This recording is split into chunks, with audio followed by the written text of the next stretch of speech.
શું નામ છે દર્દીનું? વાઘેલા કૃતિકા બામેવશી. ઓકે, એની ઉંમર કેટલી છે? 6. ઓકે, હવે જ્યારે મારી પાસે આવ્યા ત્યારે એને શું તકલીફ હતી? એના ઘઉંની એલર્જી હતી, ગ્લુટેન ફ્રી વસ્તુ. ઓકે, અને ઘઉંની એલર્જી કેટલા ટાઈમથી હતી? એને લગભગ 1.5 વર્ષથી. 1.5 વર્ષથી આપણે ઘઉં અને ઘઉંની બનાવટની કોઈ વસ્તુ આપતા નહોતા. સપોઝ આપણે ઘઉંની વસ્તુ આપી તેને શું તકલીફ થાય? એને ઉલટી ને એવું થતું, ખાધેલું રહેતું.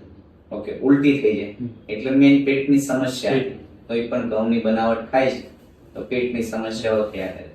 લગભગ છેલ્લા આપણે 3 મહિનાથી અત્યારે ઇમ્યુનોથેરાપી ટ્રીટમેન્ટ ચાલુ કરી છે, તો એમાં તમને કેટલો આરામ લાગે? શું ચેન્જીસ લાગે છે? અત્યારે સારું છે, કોઈ તકલીફ એવું નથી. શું ફેરફારો છે? ફેરફાર એટલે હવે એનો ટ્રાય કરી જોઈએ ઘઉં.